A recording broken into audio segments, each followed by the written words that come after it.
Well, now, amid Russia's intensification of its war against Ukraine, the U.S. has halted some weapons shipments to Kyiv, but this is according to the White House. White House spokesperson Anna Kelly says the decision was taken to put America's interests first, following a Department of Defense review of U.S. military support and assistance to other countries. The U.S. has sent billions of dollars in military aid to Ukraine since Russia launched its full-scale invasion in February 2022. U.S. officials did not immediately say which shipments were being halted.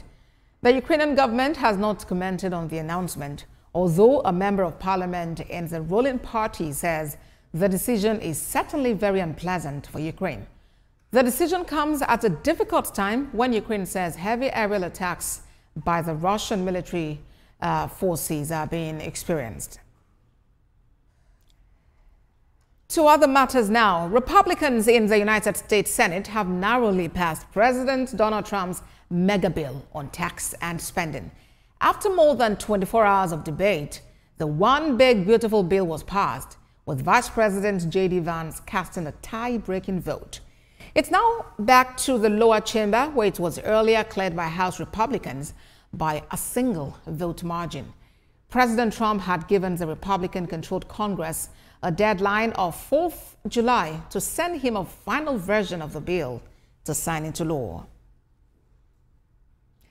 For a look at President Trump's big, beautiful bill, a political affairs analyst, Umtochukwu Ikejiofo, joins me now from Dallas, Texas, in the U.S. Hi. Good to have you join us.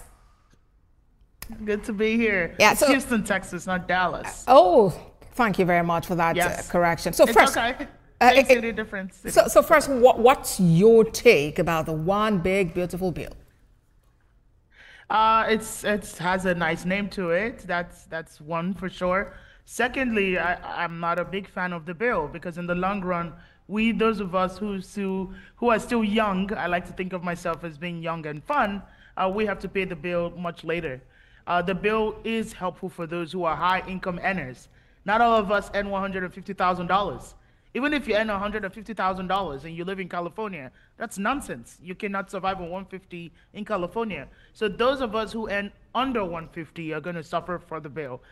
Those of us who are in the poor, under the poverty line, those of us who are on Medicaid, those of us who also are on SNAP, so that's food stamps, we're also going to suffer for it because there are a lot of cuts to Medicaid and Medicare. And most importantly, the Medicare expansion. Well, nobody's talking about that. Every other state gets an expansion for Medicare for them to help those who are uninsured. Everyone is forgetting about that. And medical debt in America leads to a lot of bankruptcy. And bankruptcy leads to low credit scores. Low credit scores lead to your inability to buy a car, buy a house.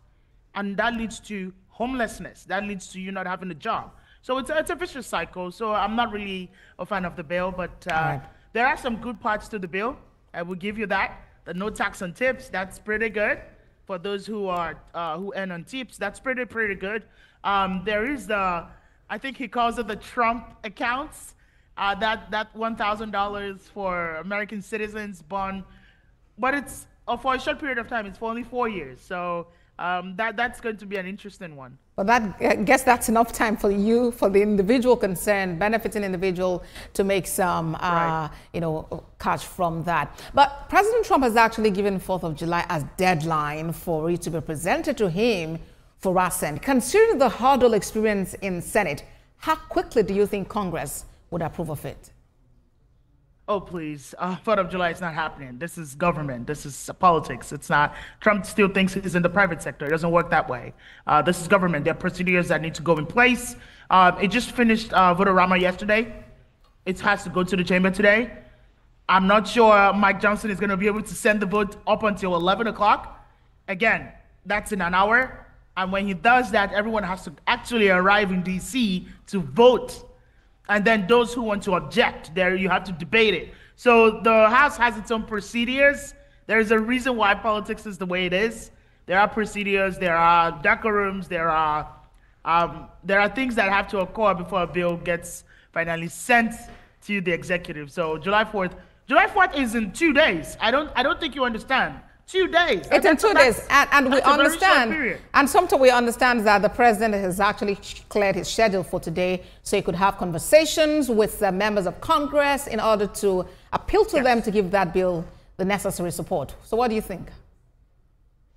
I think that's good old-fashioned politicking. It's still going to take time because he has to meet with every single member that objects. And again, the House has what, over 430 something members, and that's over 200 Republicans. So even if he meets with every Republican for 10 minutes, 200 minutes back to back, say, maybe 4 or 5 hours, by 5 o'clock, everyone is leaving DC because you got to catch the train back to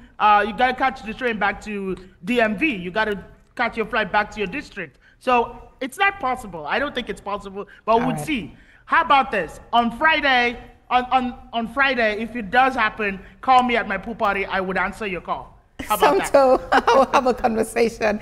Thank you so much. It's been good talking to you about the big, beautiful bill, and wait to see how Congress reacts to it and how Americans embrace this bill. Thank you again, Somto Chukwu. No problem. Thanks. Bye.